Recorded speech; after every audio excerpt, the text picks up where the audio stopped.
Welcome to Fatafat serial reviews. Maguva O మగువా episode number 92 review.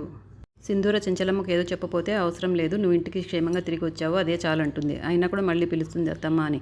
ఇక చాలు అనేసి కోపంగా వెళ్ళిపోతుంది చెంచలమ్మ. తర్వాత సింధూర రవిబాబు చేసిన ఆగడాలన్నీ గుర్తు చేసుకుని తప్పకుండా ఇది అత్తమ్మకు చెప్పాలి, లేకపోతే వాడు ఇంకా ఎక్కువ చేస్తాడనేసి కోపంగా తన రూమ్లో నుండి చెంచలమ్మ దగ్గరికి వస్తూ ఉంటుంది. అప్పుడు స్టెప్స్లో రవిబాబు అడ్డుపడతాడు. నువ్వు ఇంత కోపంగా వెళ్తున్నావంటే నా గురించి నిజం చెప్పడానికి వెళ్తున్నావని అర్థమైపోయింది. కానీ కోర్టులో అయినా కూడా సాక్ష్యాలు అడుగుతారే కానీ నువ్వు ఇది ఎవరి మీద చెప్తే వాళ్ళను ఉరి తీయరు. నువ్వు చెప్పేది మీ అత్తమ్మ నమ్మదు అంటుంది. నేనేం చెప్పినా మా అత్తమ్మ నమ్ముతుంది, నేను అర్థమయ్యేలాగా అత్తమ్మకు చెప్తాను అంటుంది. అయినా కూడా నేను చెప్పనివ్వను, నిన్ను నమ్మనివ్వను, నువ్వే చెడ్డదాను అన్నట్లుగా నేను నిరూపిస్తాను అంటాడు వాడు. నువ్వు చంటితో తిరుగుతున్నావు కాబట్టి చంటిని నేను కొట్టానని నా మీద కోపంతోనే నువ్వు ఇలా నా మీద నిందలేస్తున్నావని నేను చెప్తాను అంటాడు. ఇప్పుడు సింధూర అత్తమ్మ నువ్వు చెప్పింది వింటుంది, నేను చెప్పింది వింటుంది, కానీ అత్తమ్మకు అర్థమయ్యేలాగా ఎలా చెప్పాలో నాకు తెలుసు, అత్తమ్మ చాలా బాగా అర్థం చేసుకుంటుంది అంటుంది. అప్పుడు రవిబాబు, నీ తెలివితేటల గురించి నాకు తెలుసు, కానీ నా తెలివితేటల గురించి నీకు ఇంకా తెలియదు. నువ్వు చెప్పకుండా ఉన్నావంటే అది నీకే మంచిది, లేదంటే నేను చంటిని వాళ్ళ కుటుంబాన్ని అందరినీ నాశనం చేస్తాను అంటాడు. నీ బెదిరింపులకు భయపడతాను అనుకుంటున్నావా? నేను అత్తమ్మకు చెప్పి తీరుతాను అంటుంది. నువ్వు చెప్పి చూడు ఏం జరుగుతుందో, ఆ తర్వాత వెయిట్ చేసి చూడు అనేసి బాగా బెదిరిస్తాడనమాట. చెంచలమ్మ చెన్నకేశవులు గారు హాల్లో కూర్చొని ఉంటారు. అప్పుడు సింధూర అక్కడికి వచ్చి అత్తమ్మ మీతో ఒక విషయం చెప్పాలి అంటుంది. అంతలో రవిబాబు వాళ్ళ అమ్మ నాన్న వచ్చి మేము ఇంట్లో నుండి వెళ్ళిపోతున్నాము, పనివాడి ముందరే మా కొడుకుని కొడితే ఇంకా పనివాడి ముందర మాకు విలువేముంటుంది అనేసి వెళ్ళిపోతాము అంటుంది. ఇంతలో మళ్ళీ చాముండి వాళ్ళ అమ్మ నాన్న కూడా అదే మాట మాట్లాడతారు, మేము కూడా వెళ్ళిపోతాము అని. ఇప్పుడు సింధూర అత్తమ్మ నేనేం కారణం లేకుండా బాబుని కొట్టడం లేదు అని ఏదో చెప్పబోతుంది, కానీ ఎవరు వినిపించుకోకుండా వాళ్ళకు నచ్చినట్టు మాట్లాడుతూనే ఉంటారు. ఇప్పుడు చెన్నకేశవులు గారు ఇంట్లో ఇల్లు అన్నాక చిన్న చిన్న గొడవలు వస్తూనే ఉంటాయి, దానికంతా ఇల్లు వదిలిపెట్టి వెళ్ళిపోతారు, అందరు లోపలికి వెళ్ళండి అని అరుస్తాడు.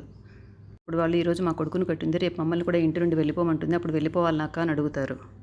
నువ్వు సింధూర ఏం చేసినా వెనకేసుకొస్తావు, తను చేసిందే కరెక్ట్ అంటావు, రేపు మమ్మల్ని తను మెడపెట్టుకొని బయటికి గంటేసినా కూడా తనే కరెక్ట్ అంటావు, ఆ పరిస్థితి రాకముందే మేమే ముందే వెళ్ళిపోవడం మంచిది కదా అంటారు. సింధూర ఒకసారి నేను చెప్పేది కూడా మీరందరూ వినండి, అప్పుడు మీకే అర్థమవుతుంది నేను ఎందుకు కొట్టాను అని అంటుంది. అప్పుడు అందరూ ఎవరు వినరనమాట. అప్పుడు చంచలం అంటుంది, సింధూర రవిబాబుని కొట్టడం తప్పే, నేను అప్పుడు చెప్పాను ఇప్పుడు చెప్తున్నాను, నా కోడలు చేసిన తప్పు కాబట్టి నా కోడల తరఫున నేను మీ అందరినీ క్షమాపణ అడుగుతున్నాను అని అందరికీ దండం పెట్టి క్షమాపణ అడుగుతుంది. చెంచలమ్మ చేతనే నువ్వు అందరికీ క్షమాపణ చెప్పించావంటే నువ్వు మామూలు దానివి కాదు అని అందరూ అక్కడ నుండి వెళ్ళిపోతారు. చెంచలమ్మ కూడా కోపంగా వెళ్ళిపోతుంది. అప్పుడు చెన్నకేశవులు మాత్రం అక్కడ ఉంటారు. అప్పుడు మామయ్య అని పిలుస్తుంది. చూడమ్మా ఇలాంటి పరిస్థితి ఇంకొకసారి రాకుండా చూసుకొనేసి ఆయన కూడా వెళ్ళిపోతారు. ఎవరో సింధూర మాట వినడానికి కూడా రెడీగా లేరు. తర్వాత సింధూర అమ్మ నాన్న గుడిలో కూర్చొని సింధూర గురించి ఇంకా ఇంటికి వచ్చిందో రాలేదో ఎక్కడికుందో అనేసి బాధపడుతూ మాట్లాడుకుంటూ ఉంటారు. మన కూతురు ఇంకా ఇంటికి రాకపోతే మనం పెద్ద నింద మోయాల్సి వస్తుందండి అంటుంది.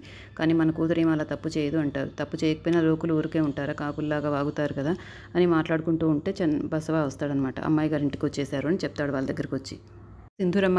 సింధూరమ్మ గారు ఇంటికి వచ్చేసారు, చెంచలమ్మ గారు మీరు కంగారు పడుతుంటారని నన్ను మీకు చెప్పి రమ్మన్నారు ఈ విషయం అని చెప్తాడు బసవ. మనం సింధూర దగ్గరికి వెళ్ళి ఒకసారి పలకరించి వద్దామండి అని తులసి చెప్తుంది. వెళ్ళడం కాదు, మన అమ్మాయిని మనతో పాటు తీసుకొచ్చేద్దామంటారు ఆయన. మన అమ్మాయి ఉండాల్సింది అక్కడ కాదు, మన ఇంట్లో మనతో ఉండాలి, తన జీవితాన్ని చక్కదిద్దాల్సిన బాధ్యత మన మీద ఉంది, ఏం చేస్తే మన ఇంటికి తను వస్తుందో నేను అదే చేస్తాను అంటారు. తర్వాత చెంచలమ్మ తన గదిలో కూర్చొని ఆలోచిస్తూ ఉంటుంది. అప్పుడు సింధూర వెళ్ళి అత్తమ్మ నా కోసం మీరు క్షమాపణ ఎందుకు చెప్పారని అడుగుతుంది.